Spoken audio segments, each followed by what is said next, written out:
Pejabat AS menemukan indikasi jika Rusia membantu memberikan informasi kepada intelijen Iran untuk menyerang aset-aset militer Amerika. Lalu apa dampaknya jika Rusia turut membantu Iran? Apakah hal ini akan berdampak perang semakin dahsyat? Kita bahas bersama Direktur di Indonesia Intelligence Institute, Ridwan Habib, dan mantan Duta Besar RI untuk Rusia, Profesor Hamid Awaludin. Selamat petang semuanya.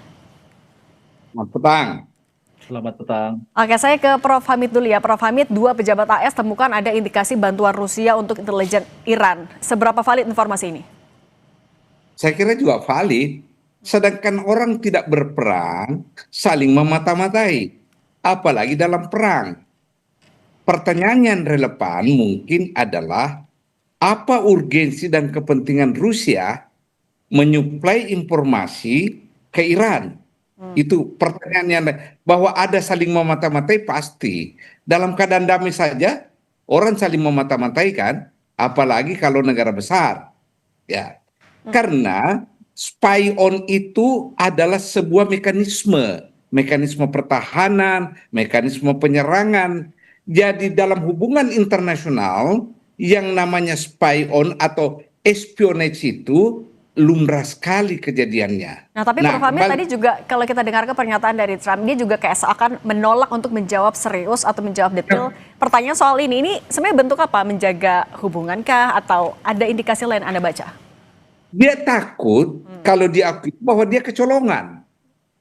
Ya kan? Kecolongan. Karena kan Amerika selalu mempersepsikan diri CIA itu jago kan?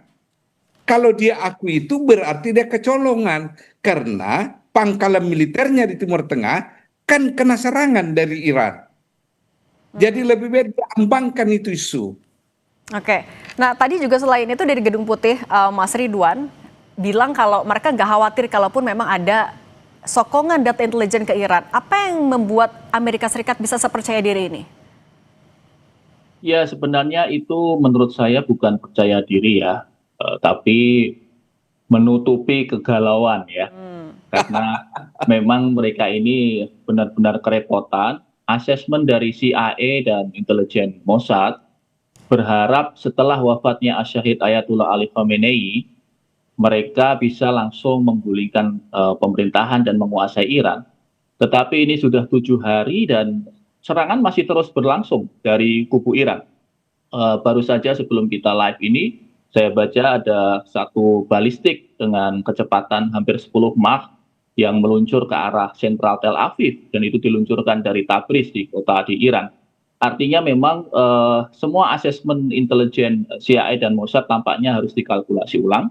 Saya setuju dengan Pak Dubes Hamid tadi bahwa memang dalam situasi damai pun kerjasama dan saling mengintai itu dilakukan, kerjasama intelijen maupun saling melakukan operasi pemantauan dan spying di negara lain.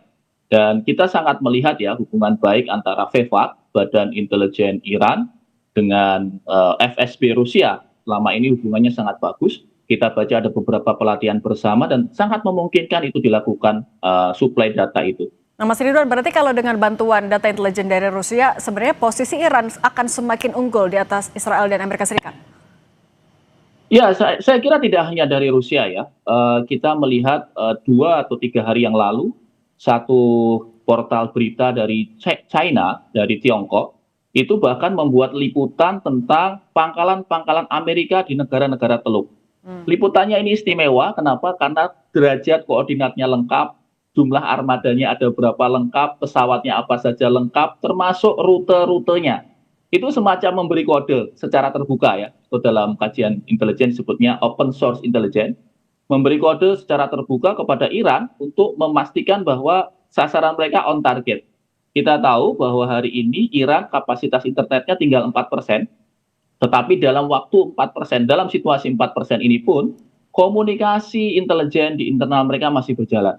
Termasuk jangan lupa duta besar Iran di seluruh dunia itu menjadi juru bicara yang sangat tangguh, termasuk duta besar Iran untuk Indonesia. Saya kira ini salah satu strategi yang tidak bisa disaingi oleh Amerika, karena Amerika hanya mengandalkan satu jubir, ya itu presidennya sendiri. Mas Ridwan, tapi berarti bantuan seperti apa saja yang sebenarnya bisa diberikan oleh Rusia, kan kita tahu tidak secara terbuka, tapi bantuan apa yang bisa diberikan oleh Rusia kepada Iran dalam konflik ini? Dalam dunia intelijen itu pasti ada orang yang sudah deep di belakang garis lawan ya, atau deep undercover. Kami meyakini ada intelijen Rusia yang ada di Mossad. Kami meyakini ada intelijen Rusia yang ada di CIA. Dan mereka bisa memberikan umpan informasi bahwa kapan akan ada serangan, di mana rencananya, kemudian rencana dari mereka apa selanjutnya, itu kemudian di pass over atau dilemparkan ke VEVAK, ke intelijen Iran untuk kemudian dikaji, dirumuskan serangan baliknya. Saya kira ini pertarungan yang luar biasa, tidak hanya pertarungan antar rudal, tidak hanya pertarungan antar drone, tetapi juga pertarungan keelihayan propaganda antar dua, tiga lembaga intelijen. Oke, kalau misalnya memang ada hubungan diplomatik yang baik antara Iran dan juga Rusia, tapi kenapa Prof. Hamid kok tidak disampaikan secara terbuka saja kalau memang Rusia mau membantu Iran? Seperti apa kemesraan antara kedua negara? Tapi jangan dijawab dulu. Nanti kita bahas lagi usai jeda, tetap bersama kami di Kompas Petang.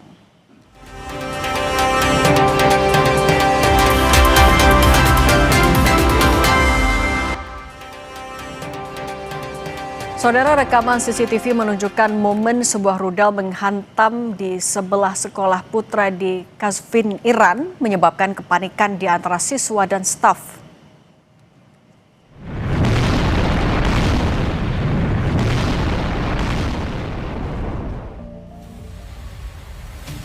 Peristiwa ini muncul di tengah rangkaian serangan udara yang menargetkan berbagai lokasi di Iran.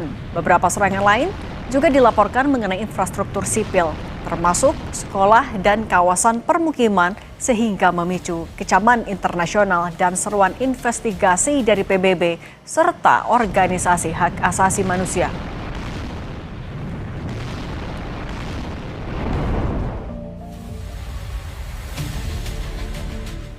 Kita lanjutkan juga dialog bersama dengan Mas Ridwan Habib dan Prof. Hamid Awaludin. Prof. Hamid, kalau misalnya informasi intelijen Rusia untuk Iran itu valid menurut Anda, kenapa bantuan atau support dari Rusia ini tidak disampaikan belak-belakan aja? Di mana titik temu antara Rusia dan Iran sampai bisa memiliki hubungan diplomatik yang begitu erat sebenarnya? Ini kan perang ya. Baik orang yang memata-matai dan yang dimata-matai pasti tidak ada yang mau mengaku. Ya kan? Itu dulu filosofinya, namanya mata-mata. Harus clandestine, ya. Kedua, di mana titik tautnya Iran dengan Rusia begini. Siapapun yang melawan Amerika itu adalah teman Rusia. Kan kita kembali kepada format perang dingin ini antara dua kekuatan dahsyat kan. Sejak perang dingin, sejak perang dunia kedua selesai, kita hidup dalam perang dingin. Sampai sekarang, satu-satunya momen Rusia dengan Amerika bisa kerjasama, waktu menggempur Saddam Hussein jilid pertama. Itulah yang disebut badai gurun. Ya kan? Selebihnya itu sudah saling mengintai. Nah, negara yang paling vokal melawan Amerika sejak revolusi Iran tahun 79 yaitu Iran. Yang makanya sempat diboikot 30 tahun kan? Yep. Oke. Karena posisi begitu ya Rusia akan mendukung Iran. Tapi kalau begini Prof. Hamid, lagian Iran itu sekutu Syria, terutama pada rejim Assad, dan Syria adalah sekutu Iran. Jadi tali temalinya ini kompleks sekali ini masalah. Oke, tapi Prof. Hamid, kalau dalam hukum internasional soal operasi intelijen terkait juga dengan saling memata-matai, ini seperti apa sih? Jadi gini, di hukum internasional tidak ada satupun instrumen hukum yang membicarakan tentang espionage. Satu-satunya yang ada sedikit yaitu Konvensi Internasional Den Haag tahun 1907.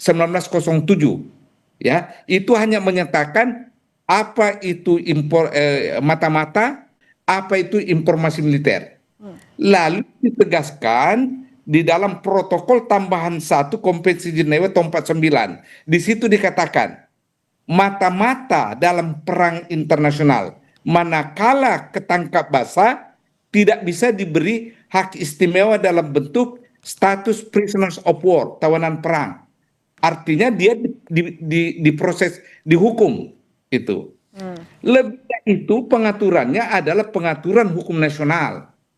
Jadi tidak ada secara spesifik instrumen hukum internasional yang mengatur secara detail mengenai kegiatan mata-mata atau espionage. Oke, kemudian juga soal bantuan selain Rusia, Mas Ridwan, kenapa sebenarnya negara-negara sekutu Iran lainnya tidak ada yang juga secara terbuka memberikan dukungan atau membantu Iran dalam konflik ini? Apa konsekuensinya memangnya? Ya, semua kan sedang menghitung ya karakteristik negara-negara besar, terutama Tiongkok misalnya, itu tentu saja melakukan kalkulasi yang lebih jeli terlebih dulu, tidak buru-buru memastikan dukungan. Tapi saya kira memang karakteristik yang utama dari Iran itu senantiasa mampu membuat situasinya unpredictable. Misalnya ketika jet tempur dari Israel yang diklaim berhasil menghancurkan pangkalan-pangkalan pesawat tempur Iran, ternyata bermunculan di media sosial bahwa itu sebenarnya hanyalah lukisan gitu ya. Hanyalah lukisan yang kemudian digambarkan seperti pesawat tempur dan kemudian itu ditembak dari atas. Jadi mereka menembak lukisan. Ya, ini salah satu kelihean intelijen Iran, dan memang ini mungkin Prof. Hamid juga paham. Budaya Persia itu kan sudah lama sekali ya. Kebudayaan mereka itu adalah kebudayaan negara besar. Bahkan kalau kita tanyakan, dibandingkan misalnya kebudayaan Iran dengan kebudayaan Amerika, ya Amerika kalah jauh. Amerika baru 1776 gitu kan. Sementara Persia ini sudah sejak zaman nabi-nabi di masa lalu. Jadi saya kira pertarungan ini akan panjang. Rusia dan China tentu menghitung ulang, mengkalkulasi apakah mereka akan secara terbuka memberikan dukungan atau selalu menggunakan channel-channel intelijen atau back channel. Oke, Prof. Hamid, oke, saat ini kan juga mungkin bantuannya tidak dilakukan secara terbuka, tapi apakah ada momentum yang bisa jadi trigger untuk Rusia secara terbuka ikut turun langsung di konflik di Timur Tengah ini? Saya kira untuk ikut langsung tidak ya, karena sama-sama berhitung bahayanya kalau dua kekuatan nuklir saling berhadapan, ya. Jadi ini perang adalah perang mendukung dari belakang. Saya tidak melihat ada kemungkinan Rusia berhadapan langsung dengan Amerika, enggak. Artinya walaupun misalnya perang berlanjut lama, ada kemungkinan krisis, Rusia akan menahan diri. Begini ya, kalau perang ini berlanjut lama, Amerika kalah. Jadi Amerika harus kalau mau menangkan perang adalah secepatnya. Kenapa? Sejak Perang Dunia Kedua, Amerika tidak pernah menang perang kalau perang itu durasinya lama. Lihat contohnya nih ya. Itu perang Korea, perang Vietnam, terakhir dengan Taliban. Ya Pak? Itu. Satu-satunya possibility-nya Amerika menang kalau perangnya itu berdurasi pendek. Karena andalan Amerika kan teknologi, bukan daya tahan pasukan, bukan mental tentara, bukan. Oke. Teknologi. Oke, kalau misalnya memang sebenarnya Amerika Serikat tidak bisa nih untuk perang lama, Mas Ridwan, tapi juga ada polling terbaru di Amerika Serikat kalau ternyata mayoritas warga juga tidak mau Amerika melakukan serangan ke Iran. Ini mungkin didengarkan, dipertimbangkan oleh Trump nggak dengan dua faktor ini? Pilihan Trump sekarang tinggal 3 dan tiga-tiganya buruk buat Trump. Yang pertama, dia harus menyatakan menang, menyatakan sepihak menang dan mundur ya, pasukannya mundur, tidak lagi menyerang. Dan itu pernyataan sepihak itu akan ditertawakan dunia. Karena semua tahu bahwa Iran masih bisa bertahan, rezimnya nggak ganti. Jadi opsi satunya juga merugikan Trump. Opsi yang kedua, memaksa Trump untuk mengirimkan pasukan darat atau ground invasion. Ini yang ditunggu-tunggu Iran. Karena mereka ini jangan lupa luas sekali. Ini 1/6 Eropa, 80 kalinya Israel luasnya itu. Jadi itu yang ditunggu-tunggu dan gerilyanya IRGC sudah siap menanti prajurit-prajurit Amerika yang tadi kata Prof. Hamid mentalnya tidak sekuat mentalnya prajurit Iran. Yang kedua, Trump blunder juga. Yang ketiga, ini kalau nekat Trump bisa mengaktifasi protokol nuklir. Dan kalau itu terjadi, pasti Beijing akan bereaksi keras, Rusia akan bereaksi keras dan deadlock situasinya. Jadi tiga-tiganya ini sudah merupakan zero sum game buat Trump. Dan dia tampaknya mencoba menutupi kegelisahannya dengan jumpa pers, meledek wartawan, tertawa-tawa. Tetapi kita tahu, mungkin pakar psikologi mungkin bisa melihat bahwa wajah Trump sebenarnya sangat-sangat cemas. Nah, Mas Ridwan, selain juga Rusia yang menyokong data intelijen Iran, sebenarnya kalau negara-negara lain, kita anggap Tiongkok, apakah juga akan semakin banyak memberikan dukungan, baik itu secara tertutup maupun terbuka? Ya, jangan lupa intelijen itu ada yang disebut dengan human intelligence, ada yang disebut dengan signal intelligence, ada yang disebut dengan cyber intelligence. Saya kira cyber intelligence atau bahasa sederhananya adalah hacker. Hacker-hacker dari Tiongkok ini saya kira juga sudah bergerilya ya. Termasuk misalnya keahlian drone Iran yang mentarget radar-radar di negara-negara Teluk. Radar-radar itu kemudian di-jam beberapa detik ya, beberapa detik itu sudah sangat cukup di mana drone itu bisa masuk tanpa ada intersepsi dari rudal Patriot. Saya meyakini ya, walaupun tidak ada bukti, meyakini pasti akan ada campur tangan cyber intelligence, bisa saja itu dari Tiongkok, bisa saja dari Rusia, karena dua lembaga ini secara kapabilitas cyber intelligence-nya sangat bagus. Kalau bantuan intelijen yang bisa terus disokong dalam kondisi seperti ini, sudah 1 minggu berjalan, seperti apa saja? Ya, propaganda terutama ya, permainan intelijen ini kan permainan klaim dan permainan opini ya. Dan saya kira juga Presiden Iran baru saja kira-kira 2 jam yang lalu mengeluarkan video dan dia meminta maaf kepada negara-negara Teluk bahwa Iran tidak bermaksud menyerang negara-negara itu, tetapi mereka hanya menyerang kepentingan Amerika dan Israel yang ada di negara itu. Ini semacam gestur yang menurut saya sangat baik, dan tampaknya dengan gestur ini pastinya nanti pemimpin-pemimpin Teluk, Bahrain, Oman, Uni Emirat Arab, Arab Saudi pasti akan berpikir ulang untuk terus membantu Amerika dalam operasi yang merugikan semua ini. Prof. Hamid, kalau misalnya Anda melihat ada beberapa negara sekutu Amerika Serikat yang pangkalan militernya diserang oleh Iran, dengan mengetahui ada Rusia yang turut membantu memberikan data intelijen kepada Iran, apakah negara-negara di Timur Tengah ini ada kemungkinan untuk melakukan serangan balasan? Saya kira enggak ya, karena negara-negara Teluk ini kan punya kepentingan tidak memprovokasi perang bereskalasi. Ya, sama negara-negara Teluk penghasil minyak, mereka punya kepentingan menjaga ketenangan, menjaga agar perang tidak bereskalasi. Ya, kedua, mereka diserang bukan dengan tujuan diserang. Iran menyerang negara-negara tersebut karena ada pangkalan militer Iran di situ, dan itu sudah diakui oleh Iran dan sudah minta maaf.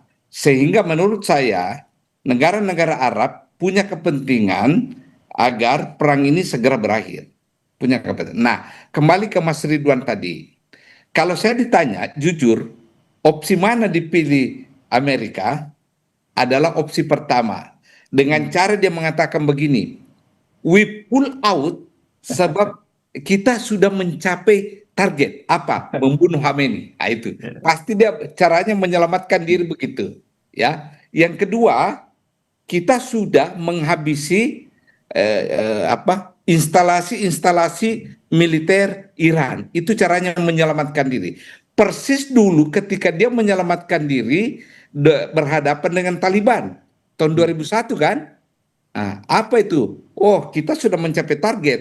Taliban sudah bertanda tangan, dia tidak akan menyerang kita baik di luar Afghanistan maupun di dalam Afghanistan. We reach target kita. Mission is accomplished. Dia akan begitu nanti. Oke, berarti ini udah tinggal adu operasi intelijen dan logistik. Tapi yang mudah-mudahan tidak berlangsung lama, deeskalasi segera. Mas Ridwan Habib dan Prof. Hamid Awaludin, terima kasih sudah berbagi pandangan bersama kami di Kompas Petang. Sehat selalu semuanya.